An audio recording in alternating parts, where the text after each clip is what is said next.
किसका? प्रभु का। जय गुरुदेव नाम किसका? प्रभु का। जय गुरुदेव। जय गुरुदेव।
जय गुरुदेव।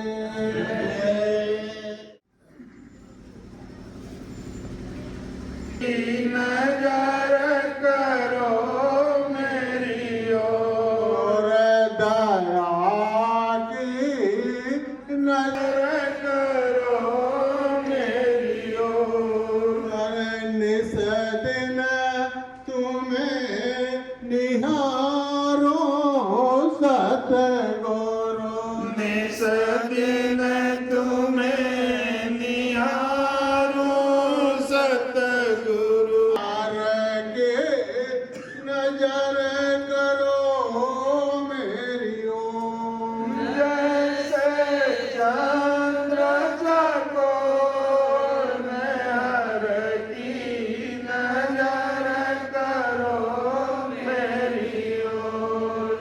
जानू ना कवन भूल हुई तन से, जानू न कवन भूल हुई तन से। लियो हमसे मुख मोड़, बिहार के नजर करो मेरी ओर। जो अध्यात्म की जड़ें बहुत मजबूत बना रहा है, उसके द्वारा परिवर्तन होगा। बाकी जितने आवाजें लग रही हैं, ये सब अपने स्वार्थ की बात करते हैं। केवल ये गुरुदेव आध्यात्मिक वैचारिक प्रचार समिति या ये संगठन, ये सारे विश्व के हित में बात करता है। इनका अपना कोई निजी स्वार्थ नहीं है, ना ये निजी स्वार्थ तक सीमित है। ये बात आपको समझ लेनी चाहिए। आज तो आपकी समझ कुछ नहीं आ रहा, क्योंकि कोई समिति कोई संगठन ऐसा आपके सामने आज तक आया ही नहीं है, तो लोगों को विश्वास नहीं। लेकिन समिति को तो अपने पर विश्वास है, क्योंकि ये समिति का गठन महापुरुष के द्वारा है, किसी सांसारिक व्यक्ति के द्वारा नहीं है। इस बात को धीरे धीरे लोग समझ जाएंगे। मैंने अभी दो ही एक आदेश आपके सामने रखे, जो किसी ने आज तक हिंदुस्तान में नहीं रखा। एक तो है शाकाहार। किसी मंदिर मस्जिद में चले जाओ, शाकाहार की आवाज़ कोई नहीं लगा। कोई प्रवचन करता और कोई नेता भाषण देने वाला, वो इस पर विचार बिल्कुल करता ही नहीं। जबकि संपूर्ण दुखों की जड़ है गंदा खान पान। लेकिन इस पर अभी गौर किसी का नहीं। दूसरा हमारा बिंदु है भारतीयता। कि वास्तव में अगर हम सच्चे भारतवासी हैं तो अपनी एक पहचान रखें, ताकि लोग दूर से हमें जान जाएं। ये भी काम कोई नहीं कर रहा। किसी समय संगठन में आप चले जाइए, ये भारतीय वेशभूषा का जिक्र कहीं है ही नहीं। ये भारत का नाम ऊंचे उठा रहा कि नीचे गिरा रहे, ये भी इनको मालूम नहीं। लेकिन मैंने ये 2 चीज़ें सामने रखी। तीसरा हमारा है रोटी और बेटी। ये अभी 3 बिंदु मैंने लोगों के सामने रखे, वो भी अभी इशारा किया। इशारा समझ जाएंगे तो आगे काम में आ जाओगे, नहीं समझो तो कुदरत समझा देगी। अभी तो आपसे प्रेम पूर्वक कहा जाता है भाई कि अच्छे सच्चे काम में आ जाओ, अच्छा सच्चा खान पान करने लोगों, तुम्हारा पारिवारिक जीवन, सामाजिक जीवन, व्यवहारिक जीवन, ये सब कष्टों से मुक्त हो जाए। और नहीं मानोगे तो कुदरत है तैयार करेगी, उसको देर नहीं लगेगी। तुम्हारे सुनने में देर हो सकती है, लेकिन उसके करने में देर नहीं। इस बात को बार बार कहता हूँ। और मैंने ये बहुत जोरदार शब्दों में कहा है कि भारत देश के जिम्मेदार आप लोग इस चुनाव को टाल दीजिए। तुम्हारी स्थिति चुनाव की नहीं है, तुम्हारे पास कुछ भी नहीं है, और इसमें कुछ जो फूक जाएगा वो वापस नहीं निकलेगा। लिहाजा देश की स्थिति और जर्जर हो जाएगी, ये भारत की जनता की कमर टूट जाएगी। लिहाजा आप जिम्मेदार हो, अपनी जनता पर दया करो तो तुम दया के पात्र बन जाओगे। आपका भी कुछ जो किया है इरा बुरा वो माफ हो जाएगा, इतनी तो दया आपको मिली जाएगी अगर इस संदेश को आप पारित करते हैं। तो मैंने ये खुल के कहा है और खुल के कहूँगा। अभी तो मैंने एक ये पहला संदेश दिया है, जब दूसरा शुरू होगा तो इससे भी बड़ा होगा, और तीसरा और बड़ा होगा, चौथा सबसे बड़ा। ये 4 भागों में है। अभी मैंने पहले भाग की बात आपसे कही, जैसे इसको लोग स्वीकार कर लेंगे तो धीरे धीरे ये पीछे वाले अपने आप लागू हो जाएंगे। ऐसी व्यवस्था हमें आप लोग करनी। दूसरी बात यह है, किसी काम को सफल बनाने के लिए 3 बिंदुओं की आवश्यकता होती है: श्रम, समय और पूंजी। बगैर इसके आप कोई काम सफलतापूर्वक नहीं कर सकते, चाहे शरीर का हो, परिवार का हो, समाज का हो, देश का हो, दुनिया का। 3 बिंदुओं को लोगों को सोचना चाहिए, इस पर विचार करना चाहिए। श्रम क्या है, कौन कौन श्रम की परिभाषा समझ रहे हैं, कौन श्रम को मान्यता देकर अपना रहे हैं, और कौन अपना समय निकाल रहा है। क्योंकि ये लोगों शपथ समारोह करते हैं, कसम खिलाई जाती है, लेकिन है कुछ सब झूठ। कोई मतलब यानी कोई चिंता नहीं है। हम किसी को साक्षी बना के कह रहे हैं, किसी को साक्षी मान रहे हैं, तो साक्षी जो है वो देख रहा है, वो सुन रहा, लेकिन तुम उसको नहीं देख रहे, और सब झूठी कसम। कहीं कुछ अब बचा कुछ नहीं है, और अब की बार चुनाव हुआ तो देश विखंडित हुआ। इनके पास न जनता रहेगी, नहीं रहेगी, न धन बचेगा। धन के लिए तो पहले ही कह दिया गया था कि चंडी मसाल लेके निकल, पहले विदेशों का धन साफ करेगी, जिसके बाद भारत का।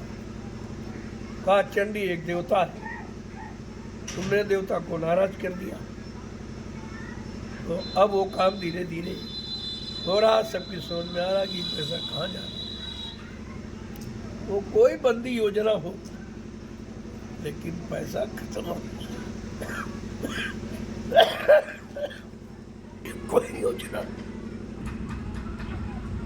चंडी शब्द जो महापुरुष ने उच्चारण किया है, तो अपने समय का अनोखा अलौकिक है, उसकी चर्चा वाणी से नहीं हो सकती। चंडी क्या है? अब ये जरूर कहा वो धन सफाया कर भारत देश चला गया, इस पर कोई गौर नहीं कर। तुम मांग करते हो सोने का सिक्का, ये सिक्का, वो सिक्का, तुम्हारे पास कुछ है, ये मांगेगा न से आ जाएगा। हाँ, कुछ बचा है जो था वो सब। और ये बंदी व्यवस्था जो है, बंदी दास होता है, बंदी माने दास, और दास का कोई अस्तित्व नहीं होता। इसलिए तुम्हारा कोई अस्तित्व नहीं। अभी तक बंदी शब्द पर लोगों ने विचार नहीं किया कि बंदी क्या है। अगर बंदी शब्द समझ जाएंगे तो हमें बंद क्या करना है, जो अनैतिक, जो हानिकारक, जिससे शरीर और बुद्धि और मन और परिवार और बच्चे सब खराब हो, वो फिर उस पर गौर नहीं है। लूटो खाओ मोह जुड़ाओ, ये मंत्र सिखाया जाता है। जनता की जरूरी चीज़ों पर पाबंद लगाया जाता है। व्यवस्था तो ये है, इस पर पाबंदी होनी चाहिए, वो खुले वो खुला, और जिस पर इसकी जरूरत तो बंद है। और सबसे बड़ी बात कोई कहने वाला नहीं, विपक्ष बिल्कुल पूर्णतया समाप्त हो चुका, क्योंकि विपक्ष में वही है जो पहले कर चुके हैं। जो पहले कर चुके हैं उसको कैसे रोकेंगे, क्योंकि उसको तो बाद में मौका मिला, तो पहले मौका दिया जा चुका। तुमने अपने कार्यकाल में क्या किया, और इस वजह से वो कितना भी कुछ किया जाए, लेकिन ये उस पर रोकथाम नहीं लगा सकता। अब किसी के कहने की हिम्मत नहीं, ये केवल दूरदर्शी ही कहेगी, कोई नहीं, क्योंकि दूरदर्शी का अपना सिद्धांत सबके हित के लिए, व्यक्तिगत कोई सिद्धांत नहीं, व्यक्तिगत कोई लाभ नहीं, किसी तरह का व्यक्तिगत अधिकार नहीं, इसलिए दूरदर्शी कहेगी और कोई नहीं। इस सत्य पर लोगों ने विचार किया नहीं, जबकि 18 वर्ष दूरदर्शी का प्रचार कराएगा। सारे घोषणा पत्र को दिल्ली में भेजा गया, कमरे के कमरे भरे पड़े, उसी में से कुछ थोड़ा बहुत ये निकाल करके जोड़ गाड़ करके शुरू कर दिया। बाकी इन पर इनके पास कोई योजना, कार्य करने की कोई योजना नहीं है, केवल चुनाव की योजना है, महंगाई बढ़ाने की योजना है, टैक्स लगाने की योजना है, मांसाहार पाने की योजना है, शराब ठेके खुलवाने की योजना है। इसके अलावा कोई भी ऐसी योजना नहीं है जिससे भारत की जनता को लाभ मिले। और आप सपोर्टर हो, तुमको अधिकार मिला है। इतनी बार आपसे कहा गया था वोट हमारा वहाँ पड़ेगा जो ब्याज हमारा, हम पर शासन वही करेगा जो ब्याज हमारा। इसका मतलब हमारे देश की जनता ब्याज से दबी, मूलधन से तो दबी ही है, लेकिन मूलधन के ब्याज से नहीं, क्योंकि जो पैसा इन लोगों ने वसूल करके विदेशी बैंकों में जमा किया है, उसका भारत की जनता को ब्याज तक नहीं मिलता। अगर ब्याज मिल जाए तो कर्जा सब, कोई कर्जा नहीं। वो कर्जा का जो ये प्रचार करते हैं, वो मूलधन को हड़प करने की योजना है। कहेंगे इनका कर्जा, उनका कर्जा, उनका कर्जा, उनका कर्जा, तो तुमको तो मालूम नहीं कि मूलधन कहाँ कहाँ जमा है। वो मूलधन को हड़प करने की योजना है। अगर लोगों ने नहीं समझा तो एक नई गरीबी और सामने आके खड़ी। अब उससे लड़ना किसी के बस की बात नहीं है। मैं कहना नहीं चाहता हूँ, लेकिन कहना पड़ता है, क्योंकि भारत की जनता का दर्द किसी के तो अंदर होना चाहिए। तरह तरह के प्रमाण उदाहरण दिए जाते हैं। महाभारत सबको दिखाया गया, लेकिन महाभारत में जो अनैतिक कार्य हुए उनमें किनका किनका सहयोग रहा और किसने उसका बहिष्कार किया, बहिष्कार करने वाला था महात्मा गांधी। उन्होंने कहा मैं ऐसे अधर्मी राजा के राज में काम नहीं करूँ, क्योंकि मेरा देश धार्मिक है। धर्म के लिए ही तो महाभारत हो रहा, कि अधर्म कैसे मिटेगा और धर्म कैसे आएगा।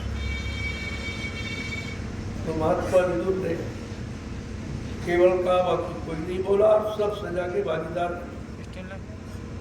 जिनको इच्छा मृत्यु का वरदान सबसे बड़ा अधिकार, इच्छा मृत्यु का अधिकार का मतलब सबसे बड़ा अधिकार जिसके पास वो भी अपने आप को बचा नहीं पाया। अधर्म की नीति किसी को पलटने की, लेकिन आज तो उसका कितना बोलबाला, और तुम उन्हीं अधर्मियों का सहयोग करते हो। ये खाता तुम्हारा क्यों खोला गया था? कि लोग कहते थे भाई वोट कहाँ दे, कहीं तो देने पड़ेगा। तब कहा तुम अपना वोट सुरक्षित अपने दूरदर्शी खाते में रखो, तुम्हारे पर कोई दोष नहीं लगेगा, क्योंकि तुम्हारे मतदान के द्वारा ही सरकार में तय होता है। फिर वो जैसे काम करेंगे तुम्हारे वोट द्वारा चुना, फिर उसके भागीदार आप भी, आप बच नहीं सकते। इस सहयोग को दिया ये सबसे बड़ा दोष है। हमारे धर्मशास्त्र कहते हैं अनुमानता संस्था नियंत्रण कर्मक्रियो संस्करणा चौपरना कस्य ध्यान का। अनुमत माने सलाह देने वाला सबसे बड़ा दोषी है, और आप सलाहकार। ये वोट डालना सलाह ही देना है। अभी तक भारत के लोगों ने नहीं समझा है। फिर ये बुद्धि का प्रयोग कब कहाँ करोगे? जब अपने लिए नहीं कर पाए हो समाज देश के लिए, तो किसके लिए? लेकिन बात जो शास्त्रों में लिखी है वो घाट है कि विनाश काले विपरीत बुद्धि। जब जिनका जिनका विनाश होने को होता है, उनकी बुद्धि विपरीत दिशा में ही कार्य। कितना आप समझाओ बुझाओ, क्योंकि उनके पापों का स्वार्थ का घड़ा भरता, और वो फूटने वाला है। जब घड़ा फूटने को होता है तो व्यक्ति के विचारों में कैसी गंदगी आती। जब जैसी हो तबता तब तैसी मत हो।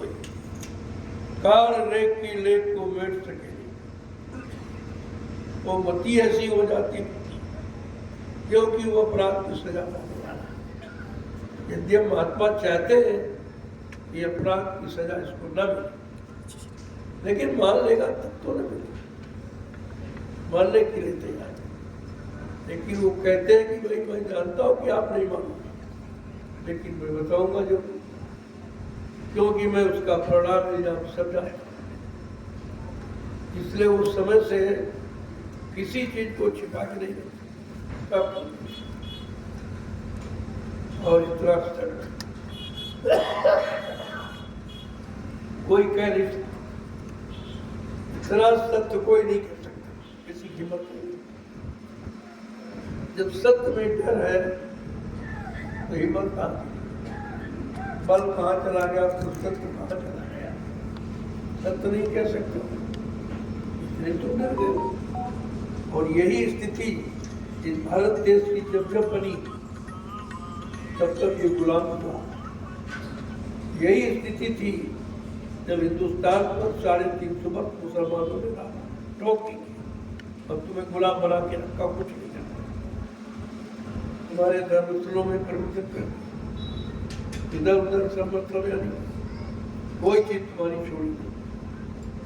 इसके बाद फिर तुम्हारी स्थिति ऐसी बनी तो मुफ्ती वर्ग ने आए थे, उन्होंने 200 वर्ष तुम्हारे पर डट के शासन किया और गुलाम बना के रखा। आज 70 साल में फिर तुम्हारी स्थिति बची, फिर तुम सत्य और धर्म नहीं समझ पा रहे हो, लिहाजा भाई प्रणाम, अच्छा नहीं। इतना इशारा बहुत है, ज्यादा कुछ कहना नहीं है।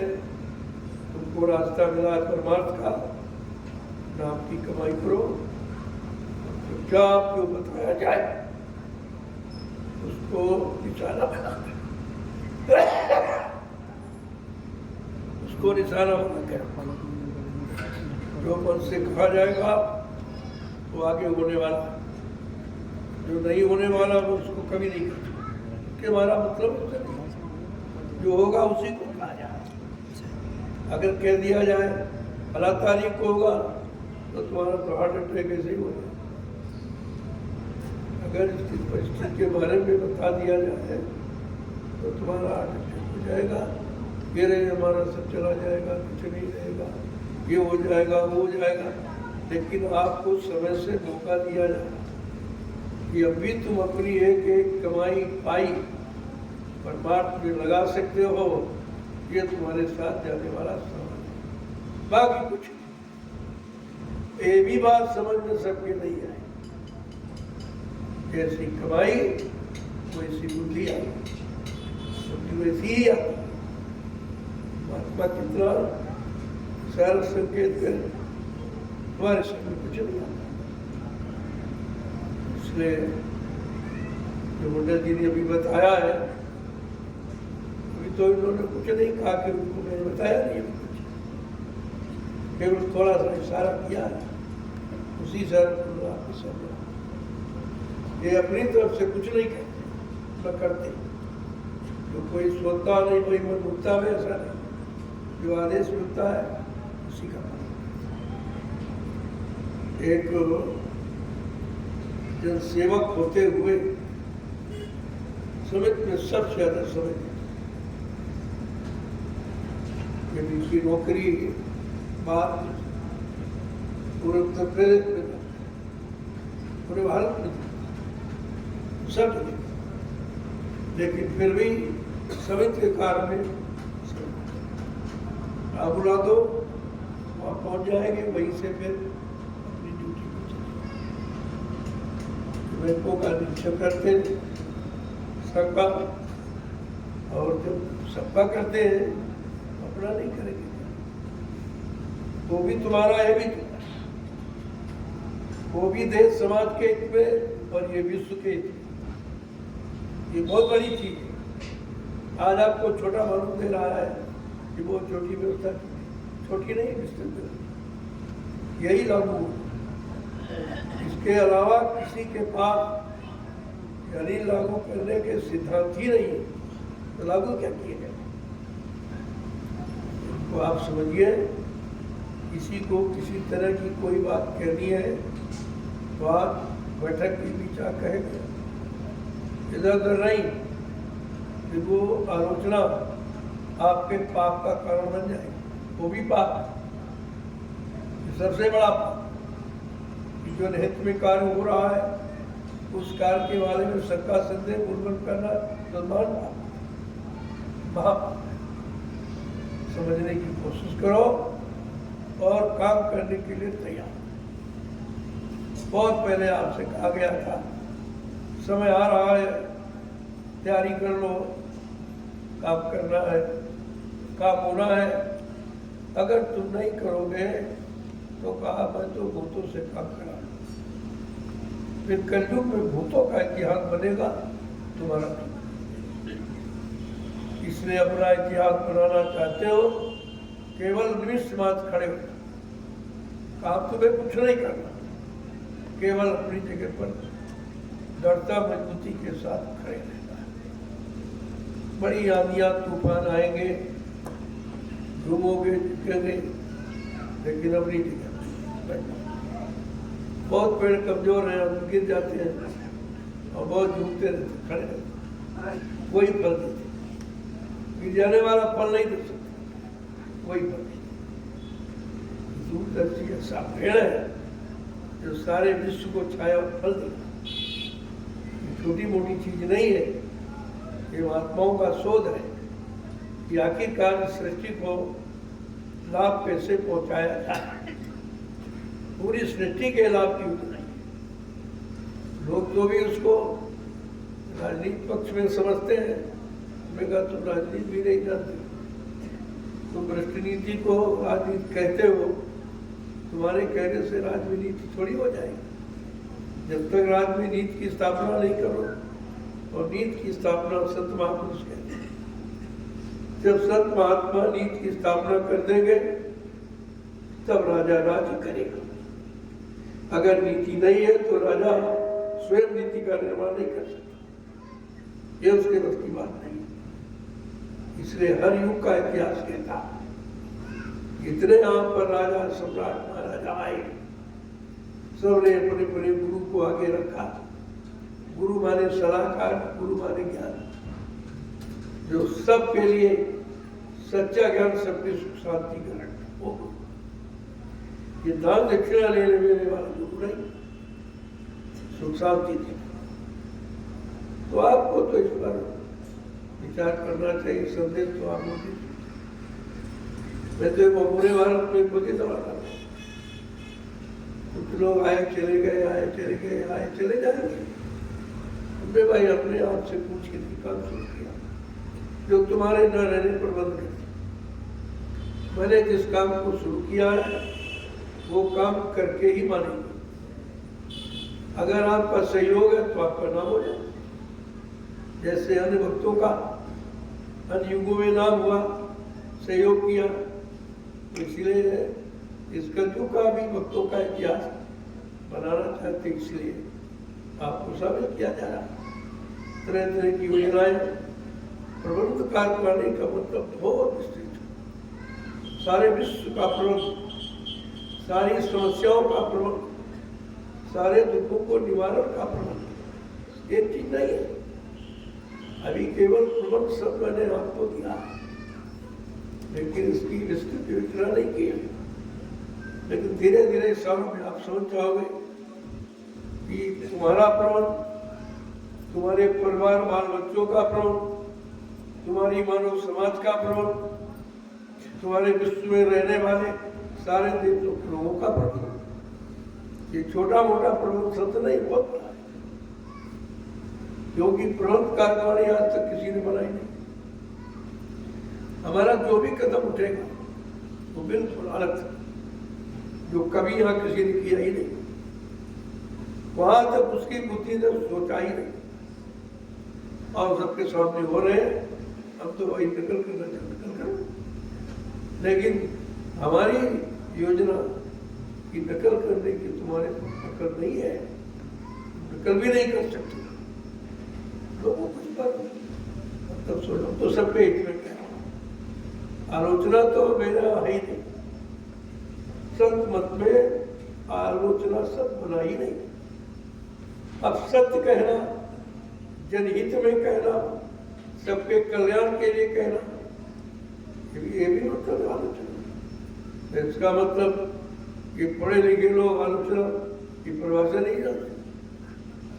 अरे आलोचना में समालोचना करता, तो उस पर समझ ही नहीं पा रहे हो। अगर समझ जाते तो आज तक किसी ने नहीं कहा कि रोटी बेटी, किसी ने कहा और लिखाते रहे बेटी पढ़ाओ बेटी बचाओ। वो तो तुमसे कहते बचाओ, मेरे बस की बात नहीं है। पढ़ाओ यानी तुम ही पढ़ाओ, तुम ही बचाओ, तो इनका काम किया। किसी ने इस पर टिप्पणी की, भाई तुमने सारे देश में लिखवा दिया बेटी पढ़ाओ बेटी बचाओ।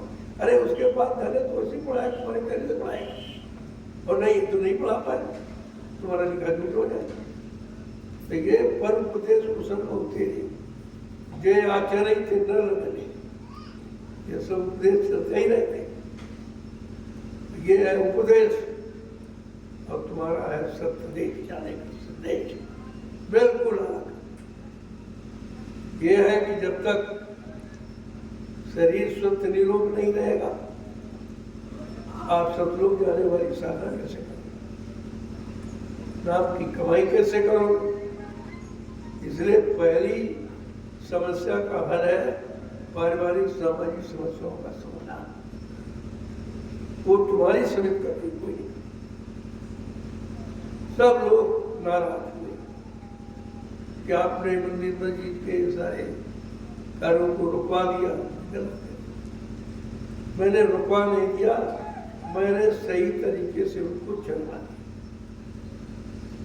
धर्मस्थल का मतलब क्या, धर्मशाला का अर्थ क्या, क्या धर्म की बिकता है, क्या धर्म बिका जाता है, धर्म के बदले कोई पैसा लिया जाता है, अदला बदली होती है। आश्रम कितने नैमिषारण्य बने और कितने पुराने, लेकिन जो काम तुम्हारे सदगुरु धाम में हो रहा कहीं हर व्यवस्था निःशुल्क। आज परिवार चलाना मुश्किल और तुम्हारे 5-5, 6-6 आश्रम, 2 ये जहाँ बैठे हो कानपुर और एक मल्लामा हरदोई, एक पीर में नया हरदोई, 2 नैमिषारण्य, 6 आश्रमों का निर्माण हुआ है केवल 6 वर्ष। सबसे पहले जहाँ बैठे हो किया, तो इसके लिए बहुत पहले कानपुर में कितनी बार मीटिंग में कहा गया, बच्चा कोई छोटी मोटी जगह खरीद लो, कानपुर कानपुर कानपुर का, जहां से फूल बाग से गंदगी उठी है, एक दिन वहीं से तुम बाग बाग हो जाओ। कि कितनी बार शब्द को दोहराया गया, रहने वाले लोग जब कुछ नहीं किया तो मजबूरन उनको यहाँ जगह लेके आश्रम का निर्माण पड़ा, क्योंकि आदेश दे दिया जाता है, उसको कोई पूरा नहीं करेगा तो स्वयं पूरा किया जाता है। आदेश तो आदेश ही होता है और आदेश इधर का नहीं है उधर का। वहां तुरंत तो यहाँ के लिए बने, अरे ये भारत तो यहाँ बनी है लेकिन वहां जाने के लिए बनी। इसका कार्य अब नहीं करोगे तो तुम जानो तुम्हारा काम है। व्यवस्था बना दी गई है जगह जगह। हम तो कहते हैं कोई जिला, कोई तहसील ब्लॉक, कोई नया पंचायत ग्राम सभा छूटे ना, जहाँ पर छोटा मोटा आश्रम के लिए जगह नहीं डाला। हमारी दूरदर्शी व्यवस्था, तो ये पहला नियम है कि जब सतयुगी व्यवस्था का संचालन होगा तो केंद्र में 25 माह होगी, 25 माह केंद्र, उसी तरह से प्रांत में, जिले में, तहसील में, ब्लॉक में न्याय पंचायत ग्राम सभा, और ये जितने आश्रम ये सब न्यायालय कार्यालय। यही से सतयुगी व्यवस्था का संचालन महात्माओं के द्वारा किया जाएगा। महात्मा कोई दाढ़ी बार नहीं होता, महात्मा कोई कपड़े फपड़े नहीं, कोई जात बिरादरी नहीं, महाराज जिसकी आत्मा के अंदर सबकी आत्माओं के लिए जगह, तुम्हारा काम सबकी। आप नैमिषारण्य जाते हो, सेवा करते हो, लेकिन तुम्हारा कुछ स्वार्थ पूछा जाए भाई किसके लिए करते हो, कहते भाई आदेश मिला है। ये नहीं करते अभी भाई मिट्टी डाली तो हमारी जगह हो गई या हमारी हो जाएगी, ऐसा किसी प्रेमी में भाव। इसको कहते परमार्थी भाव। आपने जो मेहनत की है वो बड़ी, उस मेहनत को देखकर सबके जवान बंद है कि दिन में कोई परिश्रम नहीं करता और नैमिषारण्य भूमि पर लोग रात में श्रमदान सेवा चल रहे। इतने उत्साह से आपने काम किया है।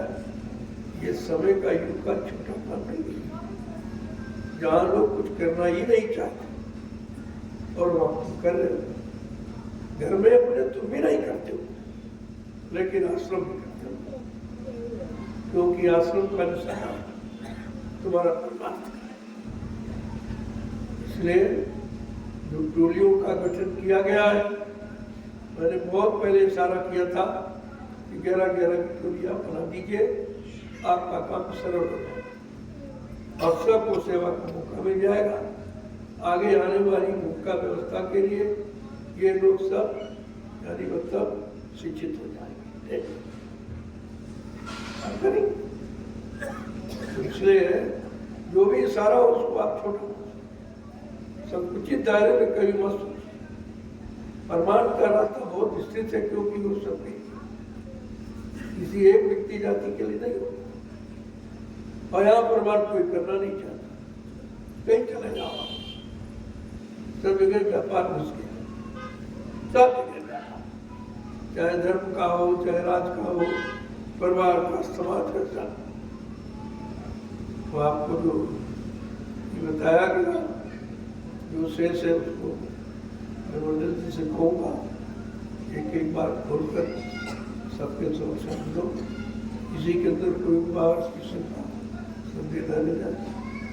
जो मेरा स्वास्थ्य खराब है, मैं ऐसे खराब स्वास्थ्य में संदेह देता, इतनी सर्दी होगी, मैं बाहर मैं मंच पर ही रहा, जगह जगह संदेश देकर मैं जाना तो 11 श्रम था, लेकिन 9 महीने से लगभग ऊपर हो गया था, मैं यहाँ नहीं आया। हमने चलो व्यवस्था देख ली जाए, मैं कहा 30 तारीख तो निकल गई, चलो एक मीटिंग का आयोजन कर। तो हमने आपके बैठक की, उसने कहा आगे बड़ी खुशी की बात है कि आप आदेश पालन करना सीख गए। ये बहुत बड़ी बात है। ये जनसंख्या इस बात को प्रमाणित करती है कि लोग आदेश पालन करना सीख गए। अब इनके दिल में आदेश बैठ गया और आदेश ही सब कुछ। उस देश में जाने के लिए इस देश का आदेश आपको मानना पड़ेगा, और नहीं मानोगे तो उधर जाने का रास्ता नहीं। क्योंकि जो आपने किया है, जब तक उसकी पूर्ण अदायगी नहीं होगी उधर आप नहीं जा सकते। अब पूर्ण अदायगी की भूमिका ही है आदेश। इस बात को गांठ में धीरे धीरे सब लोग लगे रहो। बहुत पहले आपसे जैसी में एक बेटा मांगा गया था कि देश धर्म की रक्षा के लिए, माँ बहनों की लाज बचाने के लिए अपने एक एक बेटे का संकल्प करो। बेटा तुम्हारे घर में रहेगा, मैं ले नहीं जाऊंगा, लेकिन समय सुख में क्या भरूंगा कि अपना काम बनेगा, माता का नाम, लेकिन भूल गए और जिन्होंने दिया वो भी भूल गए। अब वो परेशान है उसी बेटे, क्योंकि बेटा तुम्हारा नहीं तो दान दे। वो अगर ऊपर छोड़ देते, जिसको दान दिया तो अपने सरह से ठीक हो जाता। वही तुम ठीक कर सकते तो कर लो, क्या ये भौतिक शिक्षा से तो ठीक करो, इसमें तो बिगड़ जाएंगे। और भौतिक शिक्षा ही चरित्र गिराने की शिक्षा है, इसमें कुछ है ही नहीं, और इसी में से टूटे पड़े हो। रात दिन इसी में पैदा हुए, जी रहे मुझे चले जाए। मानव जीवन का स्वाद उनको थोड़ी मिलेगा। मानव जीवन किसने मिला? यहाँ दोनों तरफ, इधर शरीर परिवार से सकुशल हो जाओ पहले तो चिंता रहित हो जाओगे, कहीं बैठ के भजन करो और समाज की, परिवारों की, देश की स्थितियां ठीक हो जाएगी। हर मानव धर्म कर में आ जाएगा तो कहीं आप बैठ के भजन करो, तुम्हारे कोई सामने नहीं छेड़े, तब पाकर घरों में ताले नहीं लगे। ऐसे थोड़ी कह दिया, ये सब होगा और उसी होने की ये तैयारी, उस तैयारी में आपको शामिल शरीक किया है।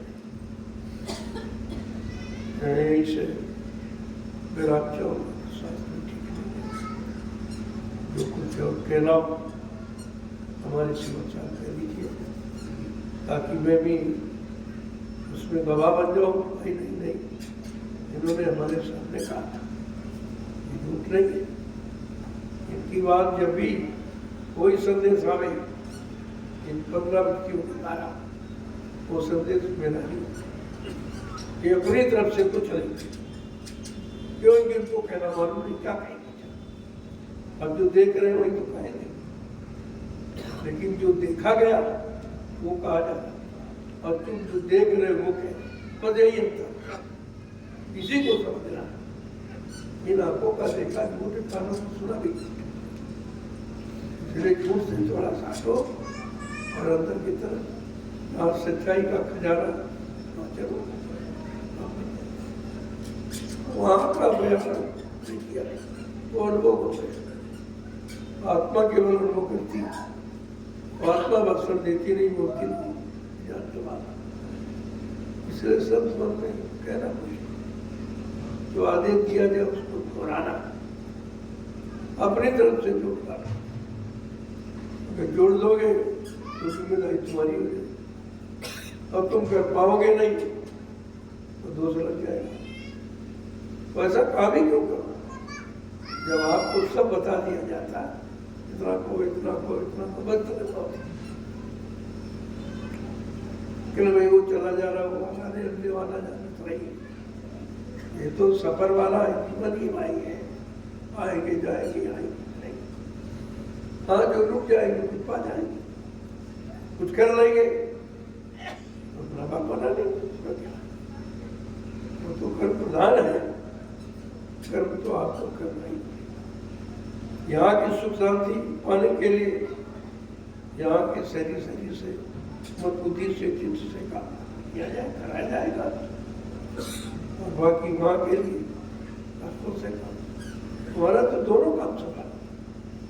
ये तो नहीं कहा गया था कि ध्यान में जब न बने तो बंद कर देना, तो कह रहा उससे मालूम नहीं है, किसी का नहीं बनता, किसी का नहीं बनेगा, क्योंकि बनने का माहौल नहीं है। पहले माहौल बना दिया जाए, वातावरण अवश्य कई बच्चे, अब एक परिवार चिंता, बच्चों को पढ़ाई लिखाई चिंता, उनके काम करने नौकरी चिंता, उनके शादी ब्याह की चिंता, घर मकान बनाने की एक चिंता है। ये बताओ इतनी चिंताओं में भजन कैसे होगा? कौन भजन करेगा? पहले चिंताओं का समाधान करो, कहीं बैठ के भजन करो। भजन तो कनेक्शन 1 सेकंड बता दिया जाए, बोलना आ गया तो 1 सेकंड लगा, इधर से उधर। इसीलिए कहते जो कहा जाए वो करो, तुम्हारे लिए वही भजन है। और तुम कहते हो आंख कान बंद करके तो भाई कर सकते हो, कर लो, हमको मना। अगर तुम कर सकते हो तो कर लो, तुम्हारे बस का नहीं, छोड़ तो छोड़ दो, इसके बाद खुद ही उसका ले जाने पहुंचाने उसका काम, तुम्हें क्या पता मालूम इधर जाना कितनी दूर है, क्या है, तो समय खराब मत जाना। और इसी उधेड़ में मन को खराब कर दे, मन को कमजोर करते, तरीका भाई मन की हारे हाथ मन को क्यों हरा रहे? जो काम बस का उसके नहीं है तो जबरदस्त उसको क्यों तो पाए? तुम्हें जो बताया गया उतना करो, क्योंकि बताने वाला जानता तुम इतना ही कर सकते। केवल दरवाजे पर बैठो, लोग बैठते नहीं, तो मैं अभी नहीं हो, शाम को कर ले, कल अब ज्यादा रात हो गई सुबह करेंगे, कल आप जल्दी आ जाना, काम दोपहर कर ले, कभी नहीं।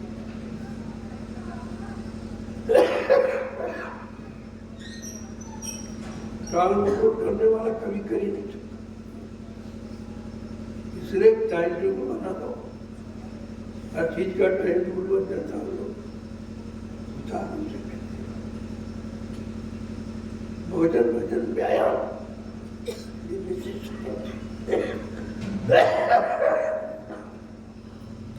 इनका समय निश्चित होना चाहिए। जब निश्चित समय कर लोगे तो उस समय अपने आप तुम्हारी जो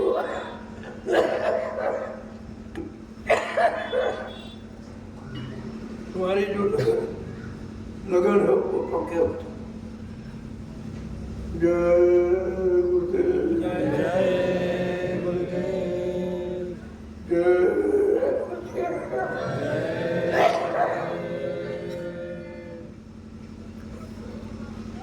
जो कुछ शेष रह गया हो या किसी को कोई शंका तो पुनः दोहरा दिया जाए। बुद्धि नहीं है, दोहरा दिया जाएगा। तो आपने एक एक पैसा हमारे हाथ में दिया,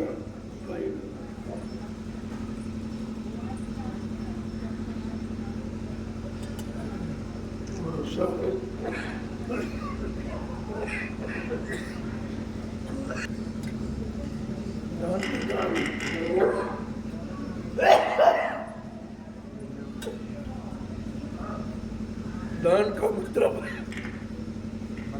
देकर नहीं दिया, तो परिभाषा तो ये कि देकर भी नहीं दिया।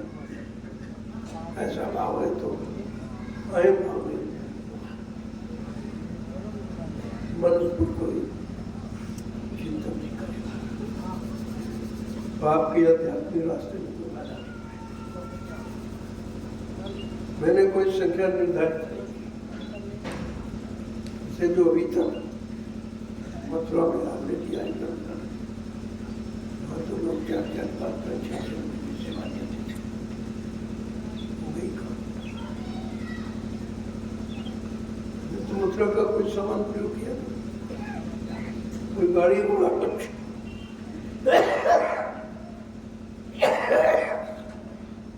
एक भी नहीं पाई। मैंने वहां को नदिया प्रयोग किया कि प्रेमियों ने जो स्वेच्छा से जो संदेश सुना, उनको सच्चाई जब मालूम हुई, धीरे धीरे धीरे जो स्वेच्छा से कर लोगों ने हमसे कहा कि आप तो सीमा निर्धारित कर दी, दान की कोई गिनती नहीं होती, ऐसा काम यहाँ से कोई उम्मीद मत करना। उससे लोग आश्रम पर आए, दान पात्र कहाँ, ये पात्र यहाँ नहीं, यहाँ सुपात्र अगर है तो उसको दान पात्र की जरूरत है क्या? पात्र को दान पात्र किया नहीं होती है। इतनी जल्दी ये काम हुआ, एकदम लोगों के अंदर बिजली से दौड़ गई कि क्या से क्या हो, न सेवा लेते हैं न सेवा कुछ कहते हैं। एक मथुरा में 60 साल आपने सेवाएं दी, पूरी संगत ने तो एक आश्रम, और जहाँ संगत विकट हुई है और स्वेच्छा से प्रेमियों ने दिया तो 3 5 आश्रम 6 आश्रम, छोटी बात नहीं है। मीडिया में इस पर बहुत लोग एक बार इंक्वायरी करने आए, वहाँ भी गए, उनसे पूछा गया भाई आप सेवा लेते नहीं है, ये 6 आश्रमों का निर्माण कहाँ से किया? हमने कहा बैंक देखना सकते हो, अच्छा तो बताओ, बता दो। समझ में कुछ की मुझे नहीं, आप बता रहे हैं बैंक पहला कार्यक्रम नहीं सर बात, उसी में अपने प्रेमियों से कहा कि भाई ऐसा है कि हम आपके लिए दूसरे की जगह कब तक मानते रहे, आप इतने लोग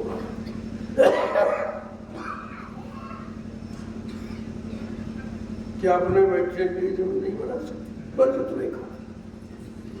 और किसी ने 50 1000 500 जिसके पास था, और सबने देखा आ गया, जितनी जरूरत थी उतना ही। लोग कहते थे आपने बात क्यों नहीं पार की, पैसा तो नहीं है, पैसा आ जाएगा, कहाँ से आ जाएगा? अपने रास्ते से आ जाएगा। ऐसा पानी बना रास्ता कोई बना नहीं, तुम इसकी चिंता क्यों करते? देख लिया तो आ गया। उनसे कहा मीडिया पर ये तो सरकार सेवा भाई तब जैसे वो बाबा जी गेट में जाएंगे, वो ऐसा हो जाएगा, वैसा हो जाएगा, फलाना हो जाएगा, खुद से दरबार लाएंगे, खाएंगे लगाएंगे।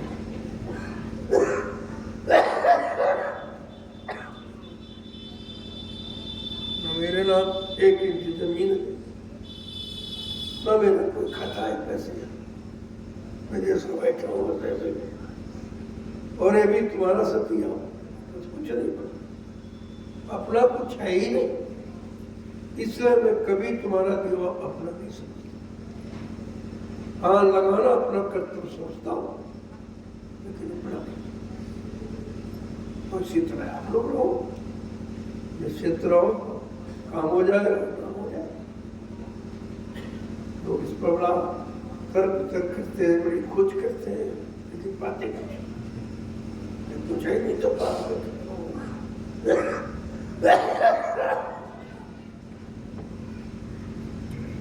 इनसे मार्च की बैठक को विराम देता हूँ। 20 तारीख आपकी निश्चित है, 7 में पूर्णिमा जिसको पूर्णिमा नहीं पड़ती है तो जिस दिन पड़ेगी मैं जहाँ नहीं उठूँ। अगर कोई विशेष स्थिति में देखूंगा तो आपसे कह दूंगा किसी काम में व्यस्त, लेकिन होगी ये तारीख आप लोग कर लेंगे, ये लोग बता आपको अब बार बार सूचना लगेगी, समस्या हो जाएगी। वैसे तो गुरु का दशांश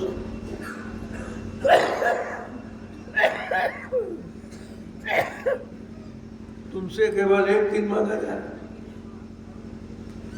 दशांश दिनों की गिनती करो, 365 दिन में दशांश कितना हुआ, काम उतना देते हैं, कर्जदार तो वही आप तुम बेकार कुछ नहीं कर सकते कि देंगे। अगर एक दिन में नहीं दे सकते तो फिर तुम जाओ, तुम्हारा काम जाएगा। आप ये नहीं कर सकते भाई हमारी पर दया नहीं हुई, उनके दया के भागीदार नहीं बनाया गया, मतलब को दूर कर दिया गया। यहाँ दूर तो किया ही नहीं जाता, यहाँ दूर वालों को नजदीक बुलाया जाता है, बातें क्यों लोग समझते रहे। तो इसलिए सारी समस्याओं का समाधान एक तुम्हारी बुद्धि, यही लोग जो हंसते हैं उनको रोना पड़ेगा। इतना मतलब छोटा काम, सस्ता काम हम नहीं कर पाए तो घर का पास तो करना है, इससे छोटा क्या। एक दिन आपको समय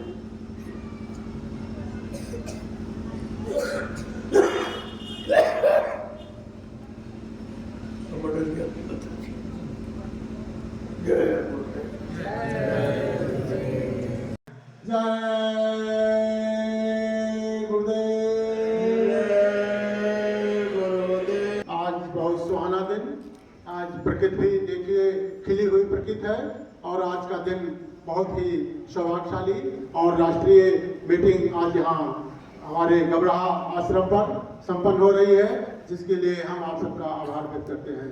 जय गुरुदेव, जय गुरुदेव। कार्यक्रम प्रारंभ किया जाए इससे पूर्व हम लोगों का कौतूहल है, बहुत उत्सुकता है कि हमारे एक प्रेमी भाई मास्टर साहब हैं मिश्रा जी और उनकी धर्मपत्नी भी यहाँ पर मौजूद हैं और हम जय गुरुदेव आध्यात्मिक प्रचार समिति की तरफ से उनका अभी तक कोई स्वागत अभिनंदन नहीं कर पाए हैं। उन्होंने हमारे स्वामी जी महाराज, हम सबके स्वामी, हमारे नहीं हमारे सबके स्वामी जी महाराज परम संत बाबा जय गुरुदेव जी महाराज जी को फॉर्च्यूनर गाड़ी भेंट किए हुए थे। ये गुरु महाराज जी के मास्टर साहब मिश्रा जी और उनकी धर्मपत्नी का हार्दिक गुरु महाराज जी के समक्ष उनका हार्दिक अभिनंदन और वंदन करेंगे। मैं उनसे अनुरोध करूंगा कि वह मंच के सामने आए और हम लोगों का आशीर्वाद करें। फॉर्च्यूनर गाड़ी अपने मेहनत कमाई से मालिक को अपना प्रचार करने के लिए ये अपने दोनों पत्नी और ये देखिए बहन जी भी सामने खड़ी हैं और भाई उधर वो करिए, लोग दिखा दीजिए जरा भाई।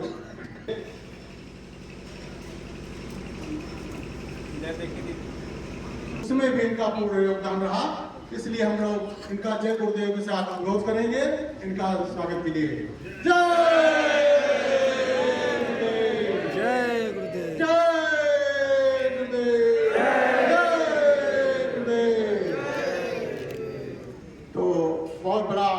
तो हम लोग नहीं इकट्ठा कर पाए हैं, लेकिन भाव सहित जो भी मिल जाए, एक गिलास पानी भी वो काफी है। तो हम चाहेंगे ये भाई बहन के लिए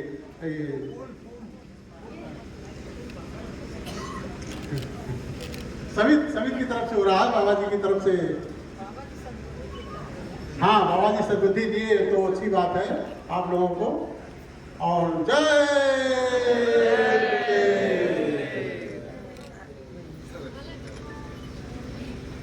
जिन्हें रहिएगा नहीं तो मिलावट हो जाएगा।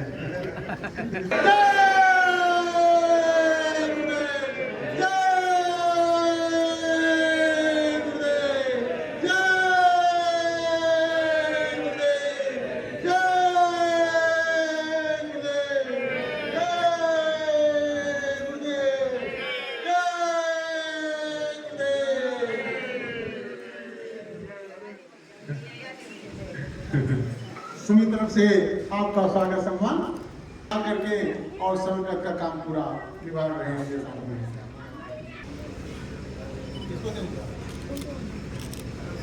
ये सीमा दीदी है दिल्ली राज्य से, अपनी तरफ से साल सम्मान दे रही हैं।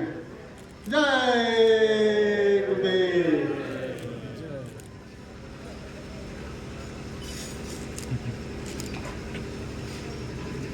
बहुत अच्छा कार्य, इसके लिए जो है समिति जो है बहुत आभारी है।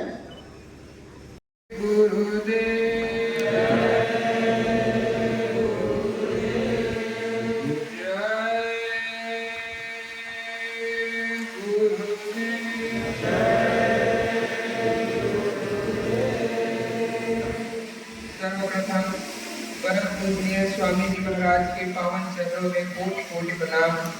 उपस्थित सत्संगी प्रेमी भाई बहनों, समिति के सदस्यों, सभी को सादर सप्रेम जय गुरुदेव। पहले समिति के जो सदस्यगण हैं उनके नामों से सभी को परिचित करवा दिया जाए। सर्वप्रथम यह समिति जो है से जो आपकी समिति है, जो यह समिति कार्य कर रही है और इस समिति के माध्यम से देश समाज का जो इतना बड़ा कार्यक्रम जो कार्य हो रहा है, यह सब कुछ परम पूज्य स्वामी जी महाराज की अध्यक्षता में यह समिति फल फूल रही है। गुरु महाराज की दया से यह जो है से यह समिति फल फूल रही है, आपकी यह समिति, और विभिन्न प्रकार के सामाजिक और देश के हित के कार्य जो है से कर रही है। तो गुरु महाराज जो है से समिति के संरक्षक एवं अध्यक्ष श्री राजेश कुमार गंगवार जी जो पीलीभीत से हैं, उपाध्यक्ष हैं। श्री कमल नयन वर्मा जी जो अयोध्या से महासचिव, श्री सुनील कुमार मौर्य जी मऊ से महामंत्री हैं। श्रीमती सीमा शर्मा जी कोषाध्यक्ष दिल्ली से। श्री जयनाथ मंडल, मैं लखनऊ से आय व्यय निरीक्षक हूँ। श्री हरिनाम सिंह यादव वकील साहब, यह सीतापुर उत्तर प्रदेश से वकील साहब है, विधिक सलाहकार। उसके बाद श्री कृष्ण बिहारी जी बलरामपुर से हैं। श्री कैलाश राम जी गाजीपुर उत्तर प्रदेश से। श्री राजमणि राम जी यह मुंबई महाराष्ट्र से हैं। श्री महेश कुमार गौतम बुद्ध नगर उत्तर प्रदेश से। श्री ताराचंद जी उत्तराखंड से। श्री निरंजन लहरे जी हैं, यह छत्तीसगढ़ से। श्री चुन्ना राम जी राजस्थान से। श्री राजेंद्र कुमार यादव जी झारखंड से। श्री राम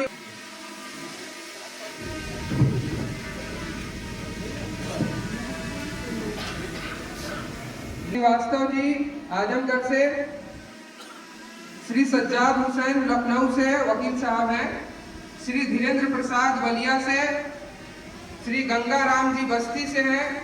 श्री दिलीप कुमार चौधरी जी संत कबीर नगर से। श्री हरिनाम सिंह कानपुर उत्तर प्रदेश।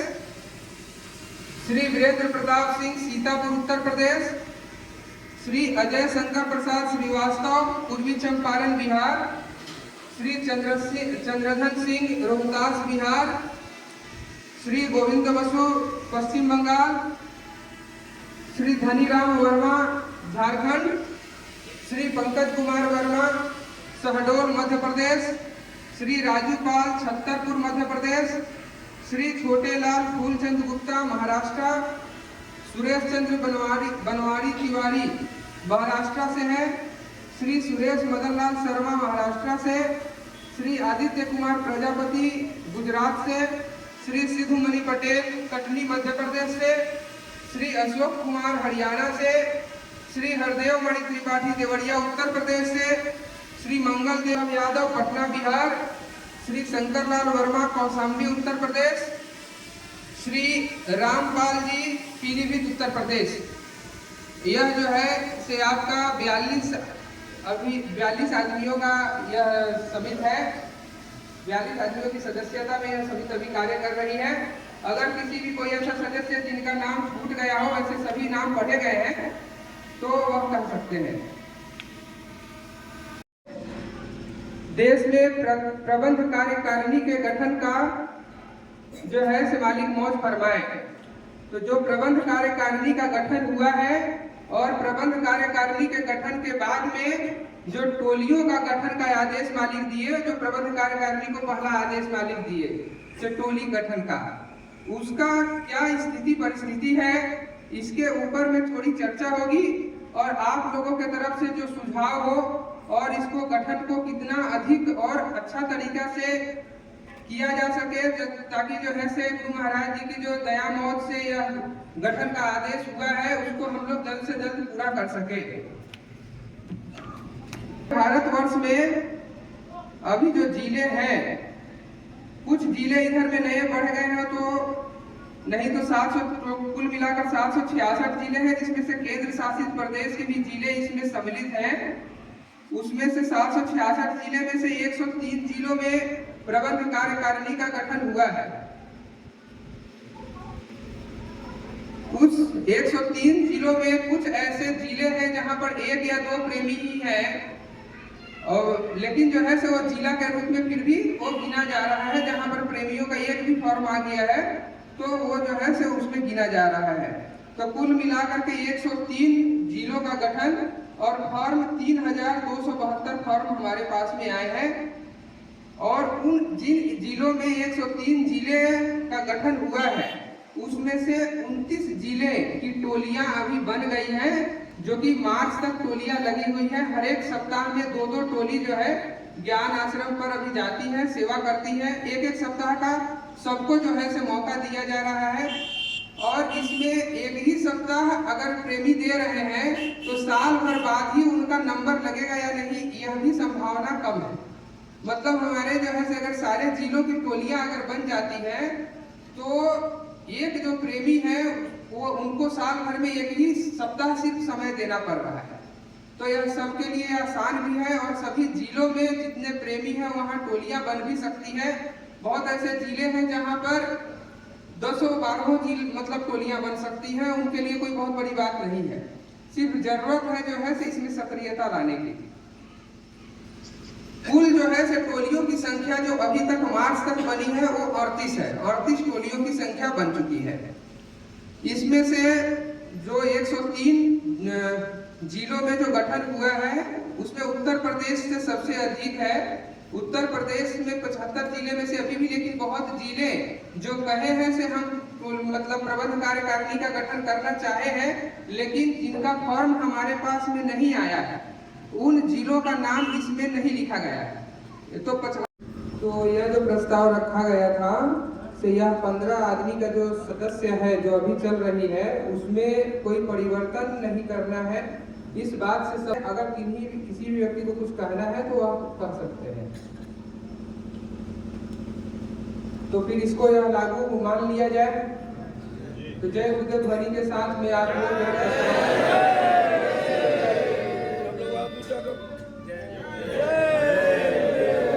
समर्थन का प्रतीक सब सम्मत से हुआ। एक बार सरकार रिजाइन हो जाता है, नियम होता है, एक बार सरकार रिजाइन हो दिया जाता है, उसके बाद एक बार सम्मत एक बार रिजाइन होता है मालिक जी, एक बार 5 साल बाद मालिक सरकार रिजाइन होता है। तो मैं क्यों ना के अंदर देखा भी ये हमारा पहले ही सही है। आप आइए स्थान पर रखो। ऐसे संस्था की भी व्यवस्था नहीं है। अपने आप को बिल्कुल खाली कोई पथ नहीं। यहाँ सेवादार, सेवादार शब्द रखो, पदवत कुछ, इस बात का अंतर। पद तो तुम्हारा गुरु पद है, कोई पद है नहीं, तो कौन पद इसके आगे। इसलिए सेवादार, सेवा करना सीख जाओगे तो सेवा का लाभ मिल जाएगा। क्या सेवा ही तो लोगों ने नहीं सीखी, न सेवा करने की शिक्षा किसी को दी गई, न दी जा रही है। सब पद के चक्कर में खुशी का लालच है।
चलाएगा भी इधर दे डालेगा भी कैसे भैया ज्यादा हिसाब से ना हाँ मतलब भैया भैया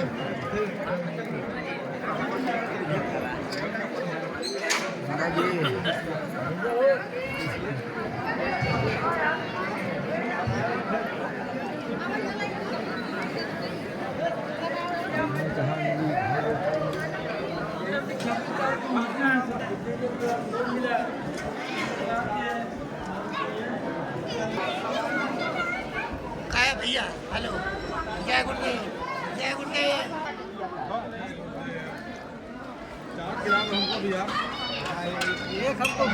चाट खिला दो तुम लोग रोटी खा लो।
एक पत्थर देना पत्थर